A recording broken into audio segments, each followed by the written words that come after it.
Olá, meninos e meninas. Vamos então iniciar o trabalho com o modernismo português, apresentando a vocês um dos maiores poetas do mundo, que é justamente Fernando Pessoa, tá? Para isso, eu vou compartilhar a tela aqui com vocês e nós vamos iniciar o trabalho com este assunto, tá? Pronto. Então, nós vimos na aula anterior que o modernismo é um momento de inovação, né?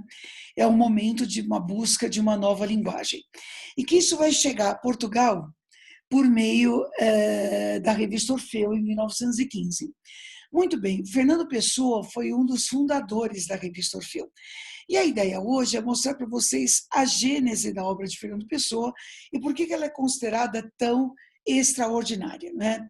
A melhor imagem que eu encontrei para vocês visualizarem Fernando Pessoa foi essa, né?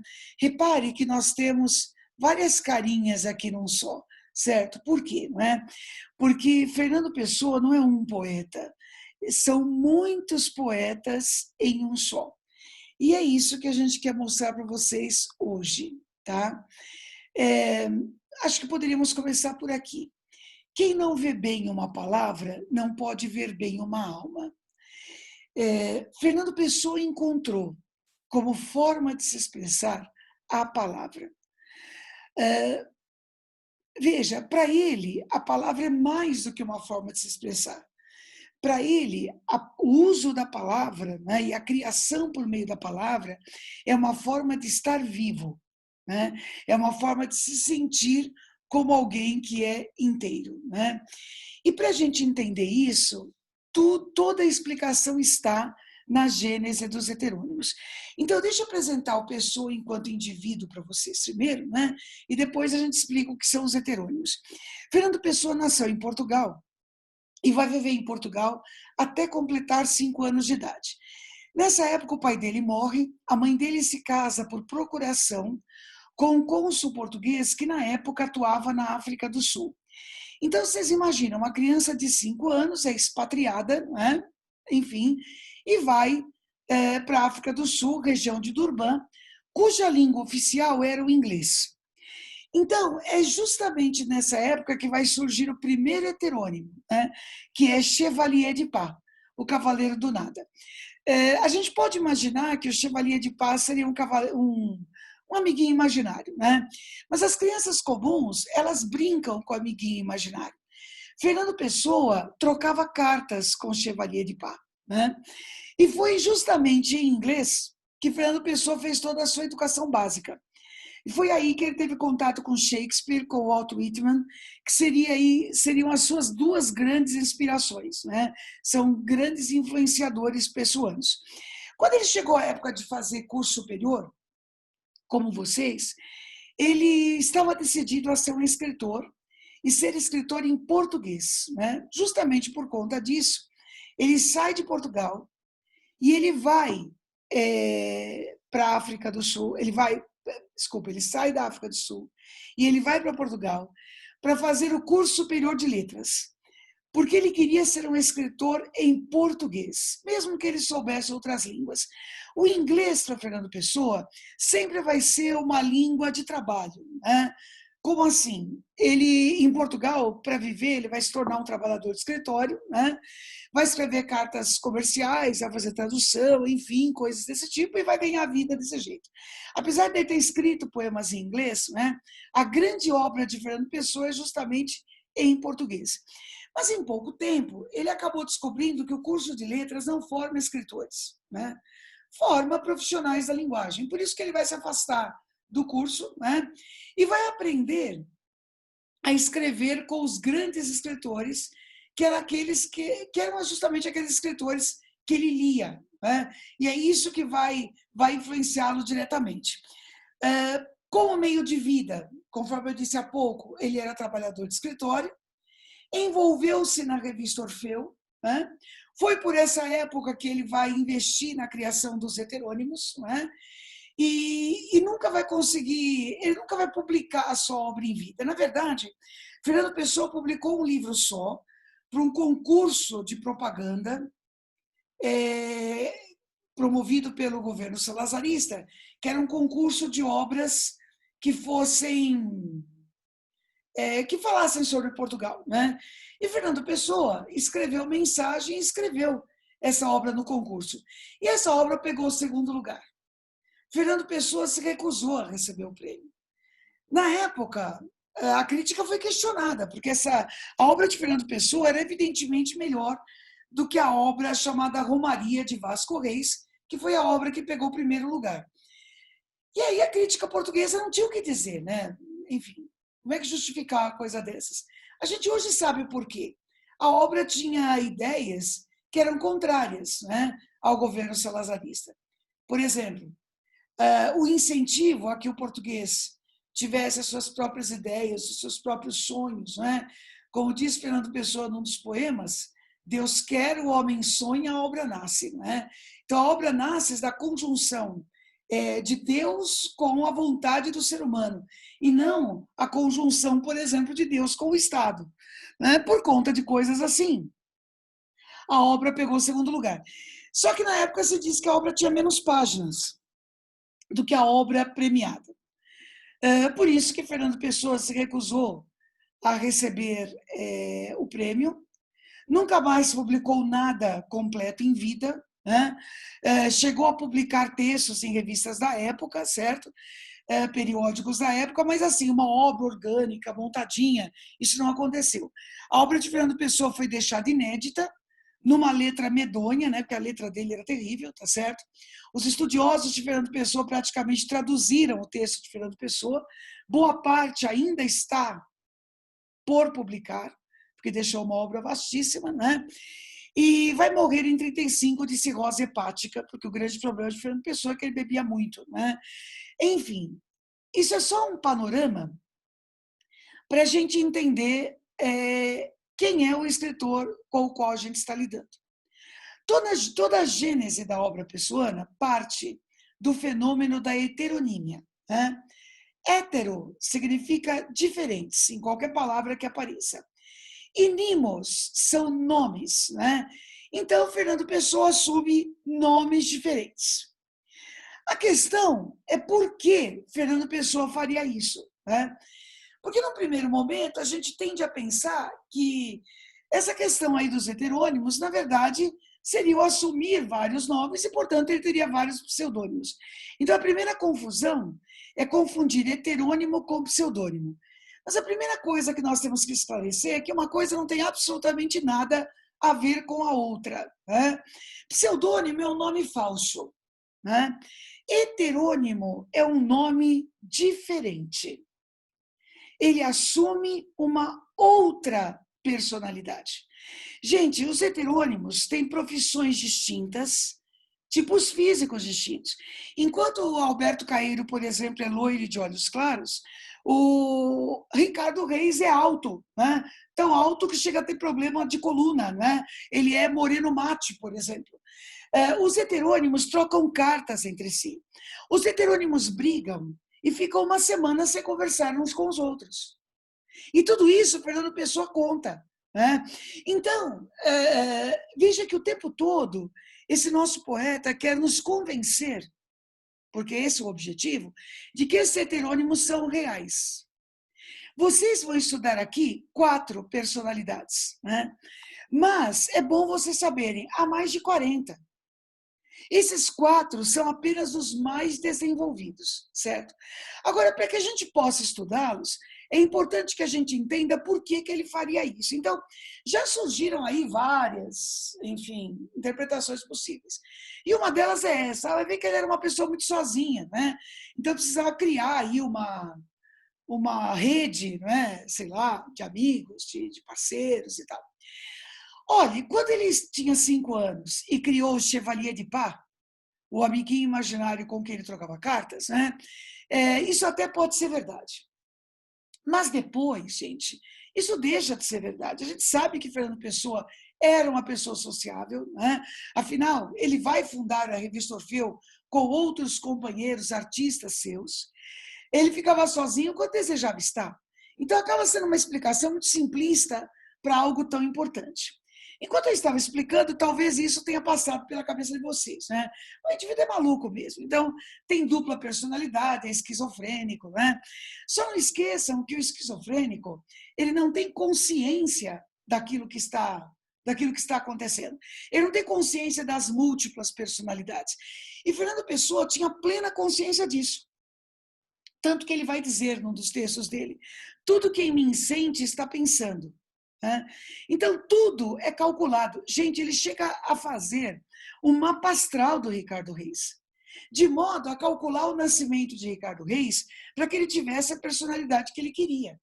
Então, existe muita consciência nisso que está sendo escrito. Então, dá para dizer que existe um problema mental aí, né?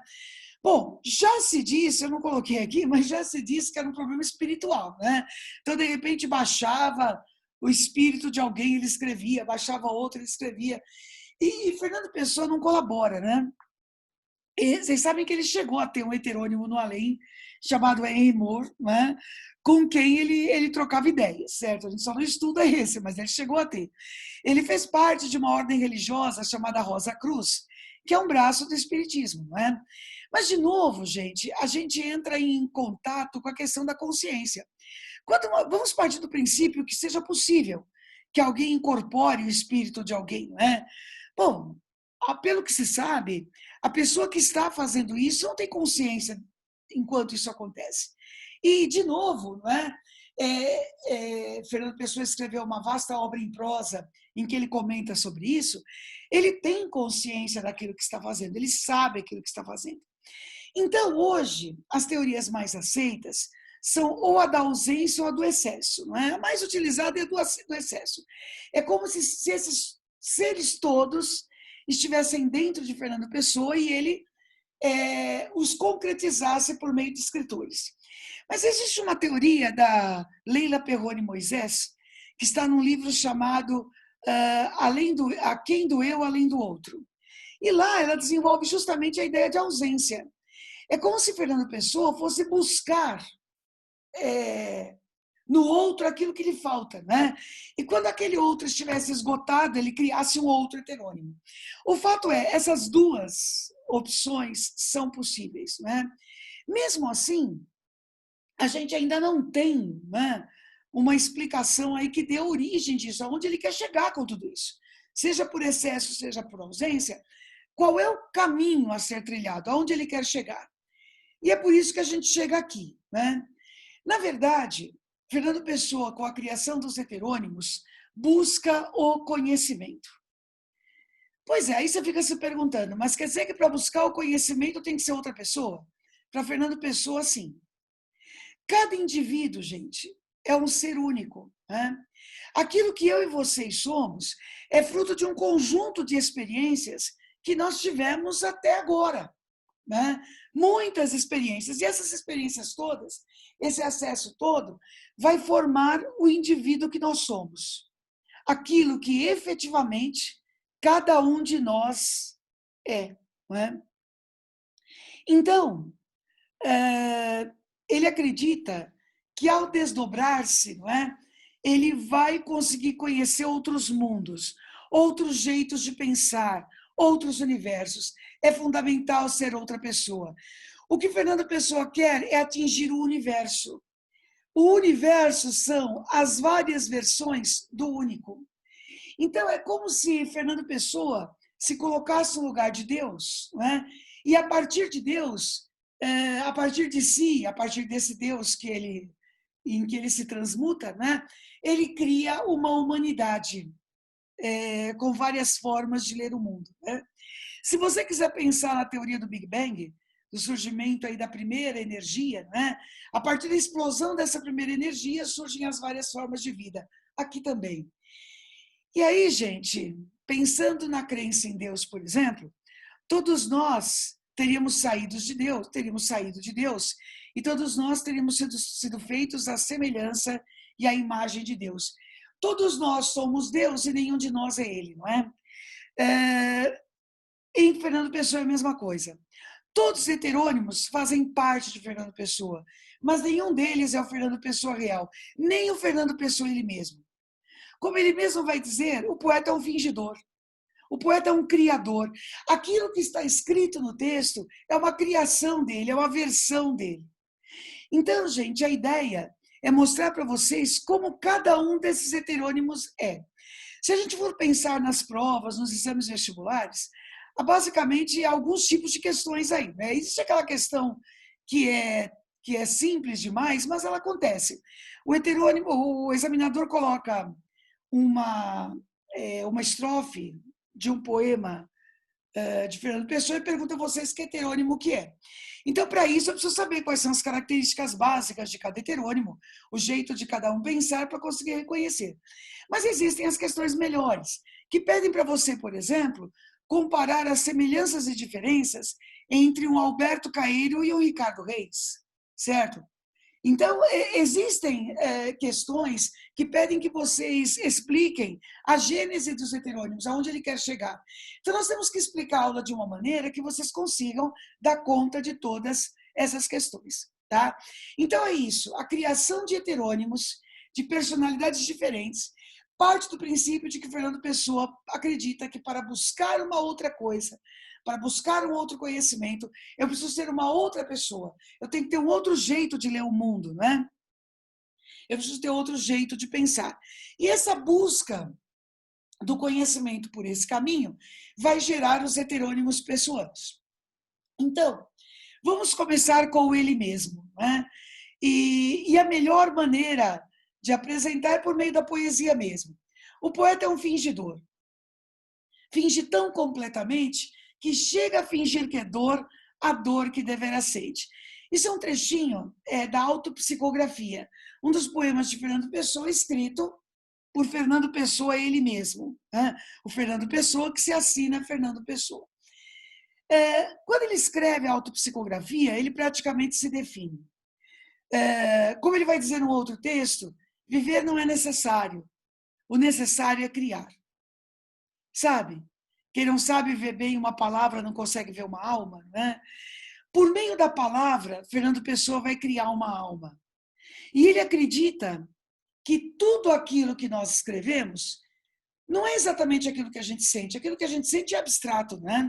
Mas é uma tradução daquilo que a gente sente. Nunca vai ser igual.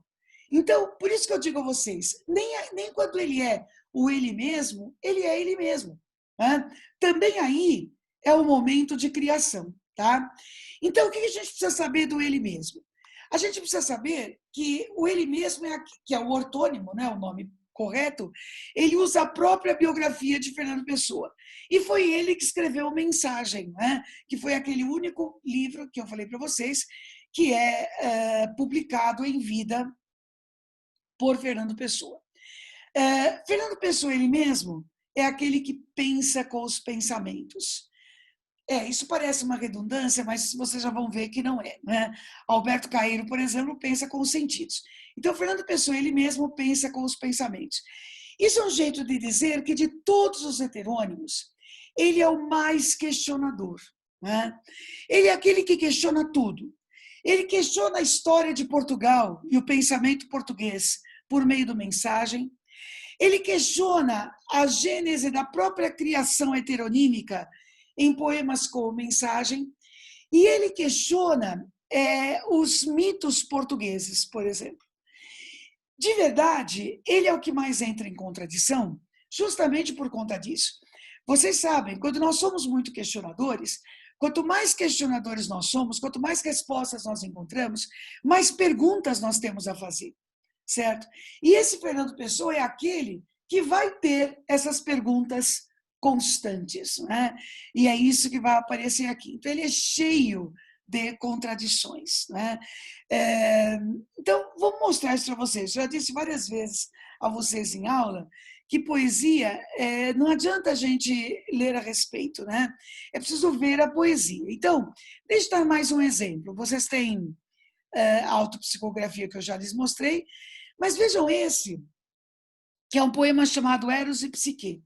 E eu vou partir de um mito que vocês conhecem, que é a história da Bela Adormecida, né? Lembram aquela história do príncipe que acorda a princesa com um beijo, não é? Ele vai procurá-la e eles vivem felizes para sempre? Então, Fernando Pessoa sempre desmonta É isso que vocês vão perceber, desmonta os mitos. Ele sempre vai para um caminho que a gente não espera, né? E um exemplo disso é este poema. Então ele escreve assim: conta a lenda que dormia uma princesa encantada, a quem acordaria o infante que viria de além do muro da estrada. Ele tinha que tentado vencer o mal e o bem, antes que já libertado, tomasse o caminho errado pelo que a princesa vem. A princesa adormecida se espera, dormindo espera. Sonha em morte a sua vida e orna-lhe a fronte esquecida, verde uma grinalda de era. Vou dar uma paradinha aqui. Até aqui a história é normal, né? É normal. O príncipe sai ali do seu espaço, atravessa a floresta, enfrenta dificuldades, né? Até encontrar a princesa. E essa princesa está dormindo há tanto tempo que uma era, ou seja, uma trepadeira, já se enrolou na cabeça dela, né? Formando uma espécie de grinalda, tá? Longe o infante esforçado, sem saber que intuito tem, rompe o caminho fadado. Ele dela é ignorado. Ela para ele é ninguém. Mas cada um cumpre o destino. Ela dormindo encantada, ele buscando assentindo pelo processo divino que faz existir a estrada. E se bem que seja obscuro tudo pela estrada fora e falso, ele vem seguro. E vencendo estrada e muro, chega aonde em sonho ela mora. E ainda tonto do que houvera, a cabeça em maresia, ergue a mão e encontra a era. E vê que ele mesmo era a princesa que dormia. Vejam bem, quando a gente chega ao final do poema, a gente tem aquela sensação de que perdeu alguma coisa, né?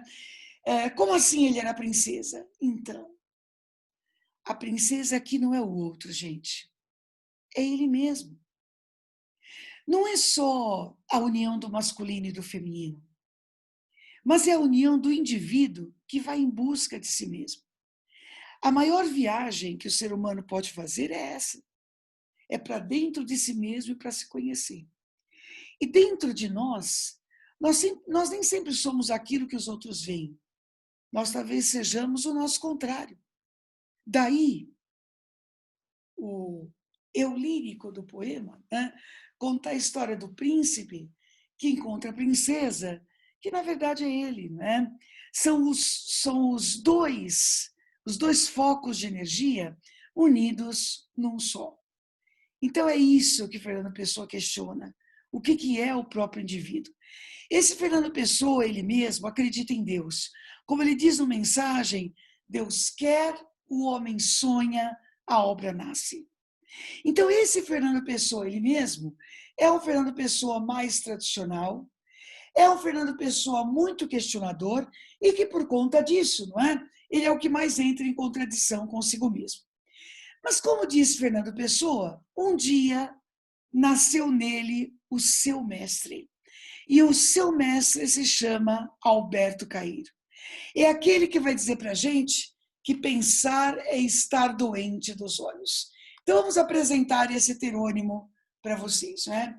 Alberto Caeiro nasceu em Lisboa e ele tem uma aparência frágil. A gente acaba percebendo que não é só aparência, né? Ele era frágil mesmo. Ele era doente, não é? Tanto que ele é o único heterônimo que morre antes de Fernando Pessoa. Ele morre em 1915, justamente quando começa o modernismo. Vamos entender por quê que ele vai matar Alberto Caeiro, né?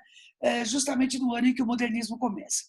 Ele nasce em Lisboa, vai ter uma educação muito simples, não é? Porque não tinha condições de estudar, então ele só vai ter o ensino, o que a gente chamava antigamente de ensino primário, que é hoje o que a gente chama de ensino fundamental fase 1. Isso explica porque o Alberto Caeiro não sabe escrever direito, gente. O Alberto Caeiro, ele repete vocabulário, né? Olha só, vejam isso, vou ouvindo. Ele não tem noção de métrica, os poemas dele têm versos livres, tem versos em branco, versos brancos. Você acaba percebendo que é um poema porque você está lendo, né? E quando você ouve, eu vou dar essa experiência a vocês, a sensação que nós temos é de que é um texto em prosa, tá? Até os 18 anos ele vive em Portugal. Quando morre uma tia-avó dele, e deixa para ele uma herança. E essa herança era uma quinta, que é o que a gente chama aqui no Brasil de uma chácara, né? Havia algumas terras, né, numa região mais interiorana, e como o Alberto Caeiro passava por dificuldades financeiras em Lisboa, o que ele faz? Ele pega as suas coisas e vai para o campo. E é lá no campo que ele vai aprender o que ele vai chamar de aprendizagem de desaprender.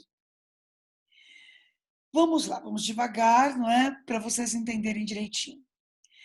Enquanto o Fernando Pessoa ele mesmo é aquele que pensa com os pensamentos, o Alberto Caeiro pensa com os sentidos. Como ele mesmo diz, há metafísica bastante em não pensar em nada. O que penso eu do mundo? Sei lá o que penso do mundo. Se eu adoecesse, pensaria logo. Ou como ele vai dizer no verso que lhes mostrei há pouco, pensar é estar doente dos olhos. Vou dar um exemplo para vocês, vocês vão entender. Aí um dia o homem descobriu a maçã. Aí ele pegou aquele fruto e chamou, isso aqui é uma maçã. Tá bom? Claro que não. Ele pegou essa maçã e colocou dentro de um reino. Depois ele colocou dentro de uma família.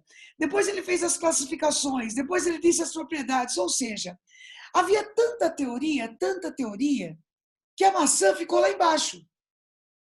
O que é a aprendizagem de desaprender? Tira toda essa teoria e fica só com a maçã. Você quer saber o que é uma maçã? Vai lá e come uma. Na cabeça de Caeiro, o que existe é o que nós vemos, ouvimos, sentimos, percebemos com o corpo. As pessoas pensam demais e com isso elas estragam as coisas. Ficar com a essência das coisas é se ver como alguém que faz parte da natureza. Entenda uma coisa, o discurso do Caeiro também é diferente de um discurso ecológico tradicional. Nós não temos que respeitar a natureza porque nós precisamos dela, né? Isso aí é um objetivo utilitário, né? Nós devemos respeitar a natureza porque fazemos parte dela. Mais do que isso, gente, nós somos a natureza. Consegue entender? Nós somos. Mais do que fazer parte, nós somos a natureza. Do mesmo modo que você não imagina alguém rachando você ao meio com o machado, você não faria isso com uma árvore. Se o homem se sentir parte da natureza e ele viver a vida como vive a natureza, ele vai ser muito mais completo. Enquanto ele mesmo acredita em Deus, o Alberto Caeiro não acredita. Num dos poemas ele vai dizer assim para você: não acredito em Deus porque nunca ouvi. Se ele quisesse que eu acreditasse nele, sem dúvida que entraria pela minha porta dentro dizendo-me aqui estou. Aí, como ele sabe que a gente acha isso esquisito, né? Ele abre parênteses e escreve assim: isso deve parecer ridículo para quem não sabe olhar para as coisas com o olhar de quem sabe olhar para elas. Fecha parênteses. Mas se Deus é as árvores, os montes, o luar e o sol, então acredito nele. Então acredito nele a toda hora, e toda a minha oração é uma comoção e uma missa, e uma comunhão pelos olhos e pelos ouvidos. Veja que a esse ponto a gente imagina, então, que Caeiro tem uma visão panteísta. Deus está em todas as coisas. Não, gente, esse é o Caeiro, porque ele continua assim. Mas se Deus é as árvores, os montes, o luar e o sol, para que ele chama eu Deus? Chamo-lhe árvores, montes, luar e sol. Porque se ele se fez para eu ver árvores, montes, luar e sol, que mais sei eu de Deus que Deus de si mesmo? Gente, é como se ele dissesse para você, não é Deus, é árvore. Não é Deus, é sol. Sabe que até em assuntos como a morte, né, o Cairo vê as coisas da mesma maneira. Se eu pudesse trincar a terra toda e sentir-lhe o paladar, E se a terra fosse mesmo alguma coisa para se trincar, eu seria mais feliz um momento. Mas eu nem sempre quero ser feliz. Às vezes, é preciso ser-se infeliz para se poder ser natural. Nem tudo é dias de sol e a chuva, quando falta muito, pede-se. Por isso, toma a felicidade com a infelicidade, como quem não estranha que haja montanhas, planícies e ervas. O que é preciso é ser-se natural e calmo, na felicidade e na infelicidade. Sentir como quem olha, olhar como quem anda.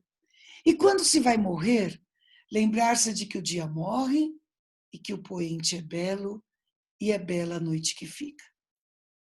E se assim é porque é assim. Então, não é à toa que o Alberto Caeiro é o mestre de todos os heterônimos. Ele tem a calma e a tranquilidade de que todos os heterônimos gostariam de ter e não têm. Outra coisa muito importante de vocês perceberem. O Alberto Caeiro é o mestre dos demais, no entanto, é o que menos estudou. Então, é um jeito de dizer para vocês que sabedoria é uma coisa e acúmulo de conhecimento é outra coisa. Nem sempre uma coisa está ligada à outra, né? Alberto Caeiro é sábio, certo? Bom, depois nós temos Ricardo Reis. Aqui está o mapa astral que Fernando Pessoa fez para o Ricardo Reis, né? É o que eu disse a vocês, é como se ele tentasse convencer a nós todos, o tempo todo, né, de que todos eles existem e de que todos eles são absolutamente reais, né, completamente reais. Vamos apresentar a vocês o Ricardo Reis. O Ricardo Reis é o discípulo mais próximo de Alberto Caeiro.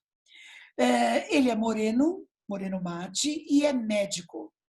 Aliás, médico e politicamente ele é monarquista. Isso mostra para vocês que o perfil de Ricardo Reis é extremamente conservador. Gente, ele é tão monarquista que em 1910, quando Portugal virou república, né, ele não teve dúvidas, pegou as malas e veio para o Brasil. Agora que estão surgindo os poemas de Ricardo Reis, ele está voltando para Portugal. Você até pode pensar com os seus botões que em 1910 o Brasil também já era uma república, não é? Mas não era o país dele. Era difícil enfrentar isso, não é? Sendo este o país dele. De todos os heterônimos, gente, ele é o que tem a visão mais trágica. Vejam bem, ele acredita, como Alberto Caeiro, que a natureza é o exemplo. Esse é o ponto em comum que os dois têm. Por isso que ele é discípulo do Caeiro. Ele acha que a natureza é um exemplo, que a gente deveria seguir aquilo que a natureza fala, né, para nós em forma de vida. Por isso que ele fala em ama tuas rosas, né? Por isso que ele fala dos rios, tá certo? Enfim, essas imagens são imagens que lembram o Alberto Caeiro. No entanto, essa ideia de que as coisas são as coisas, nada mais do que as coisas, né? O Ricardo Reis não acredita nisso, não. Ele acredita que existe o pensamento e que existe muita coisa por trás das coisas, né? É justamente por isso que ele é racionalista. Mas por que a visão trágica? Então, como racionalista, ele entende que não há absolutamente nada, vejam se vocês entendem, nada, que eu ou vocês possamos fazer por qualquer pessoa. Vejam isso, nada. Vou dar um exemplo prático, né? Vocês sabem disso. Os adultos que hoje cuidam de vocês, eles podem o tempo todo tentar conscientizar vocês, né? E eles podem mostrar o que está certo, o que está errado, enfim. Mas eu e vocês sabemos como funciona. Você só muda alguma coisa em você no dia em que você quiser. Não há nada que nós possamos fazer por qualquer pessoa. No entanto, há alguma coisa que nós possamos fazer por nós. Sabe aquela história de ser um medíocre a menos? Já tá bom. Alberto Caeiro, ele segue a cultura clássica, enquanto literatura, ele ama os gregos, né? É justamente por isso que ele utiliza os deuses na poesia, são dicas para vocês reconhecerem o poema do Alberto Caeiro. Os deuses e a natureza são os grandes exemplos. Vamos mostrar isso tudo que eu falei para vocês, né? Aí ele escreve assim: para ser grande, ser inteiro. Nada teu exagera ou exclui. Vamos parar aqui um pouquinho. Veja que máximo. Se você quer ser grandioso, você precisa ser inteiro, porque você é um exemplar único. Não há ninguém igual a você. Veja só, nada teu exagera ou exclui, nada teu é de mais ou de menos. Sê todo em cada coisa. Põe quanto és no mínimo que fazes. Assim, em cada lago, a lua toda brilha porque alta vive. Veja, sabe aquela coisa de seguir a natureza? Então, a natureza é inteira naquilo que faz. Quando o sol vai iluminar um lago, ele não ilumina metade o que está com preguiça de iluminar o resto. Ele ilumina tudo que ele pode, porque é isso que ele sabe fazer. O Ricardo Reis gosta muito da imagem das rosas, né? Quando as rosas se abrem, elas não se abrem pela metade porque estão com preguiça.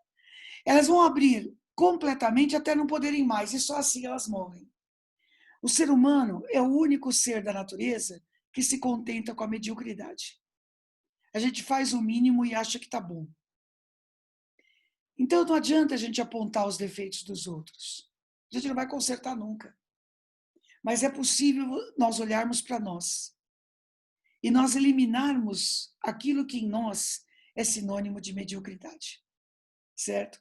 Dica prática. Exatamente como os gregos, o Ricardo Reis faz de suas obras lições. Isso explica por que ele usa tantos imperativos. Se, põe, né? Isso é um jeito de mandar você fazer coisas.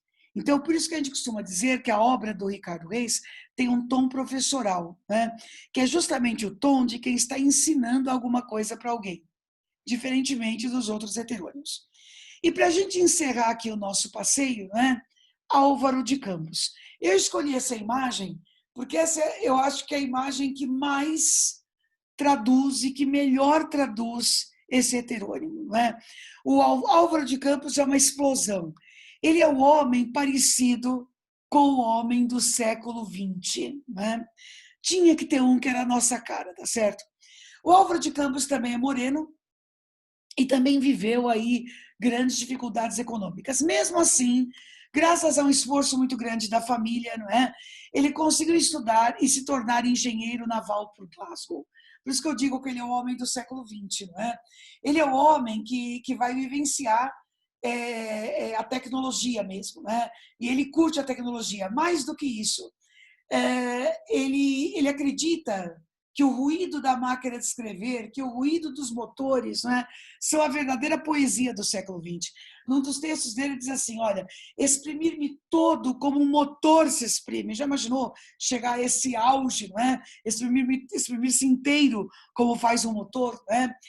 Só que, quando ele escreve o Opiário, ele está em inatividade. Entenda uma coisa, estar em inatividade não é a mesma coisa que estar desempregado. Estar desempregado é assim, você está trabalhando, mandado embora, você está desempregado, é compulsório. Estar em inatividade significa, eu não estou trabalhando porque eu estou de saco cheio. Mas ele não gosta da tecnologia? Ama. Mas ele não gosta do que a gente virou por conta dela. Esse é o ponto. Diante do mundo em que nós vivemos, pessoal, eu e vocês somos apenas números. E é contra isso que ele se revolta. Janelas do meu quarto. Janelas do meu quarto de um dos milhões do mundo que ninguém sabe quem é. E se soubessem quem é, o que saberiam? Se soubessem que é você que está tentando se jogar lá do 20º andar de um prédio, sabe o que queria acontecer? Juntar um monte de gente lá embaixo, olhar para cima e dizer assim, ô meu filho, você se joga ou entra, né? Porque a gente não tem aqui o dia inteiro para ficar esperando. As pessoas não se importam umas com as outras. As pessoas são sozinhas. Sabe, nós amamos a tecnologia, achamos o máximo, mas isso não significa que nós gostamos do que nós viramos em decorrência dela.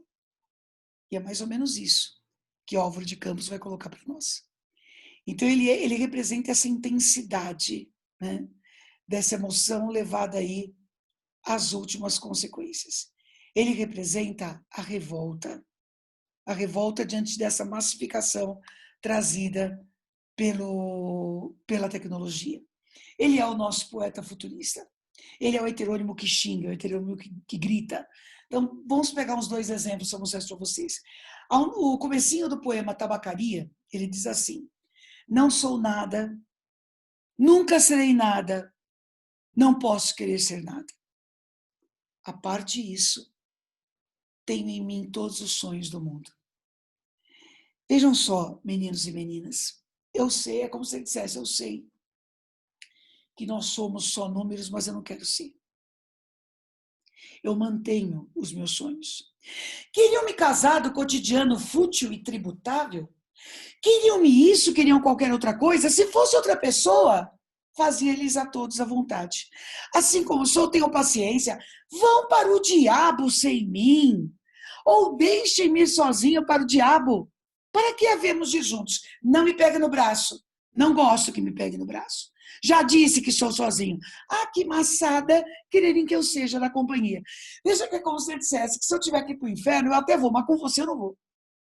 O meu inferno é o meu, o seu é o seu. Né? Ou seja, meninos e meninas, se a gente tentar juntar esses 4 heterônimos, a gente não forma meio, né? Porque é bem isso. Fernando Pessoa é todos eles, mas simultaneamente, sozinho, nenhum deles. Então é isso. A partir disso, façam os exercícios e na semana que vem nós vamos corrigi-los, tá? Um grande beijo para todos vocês.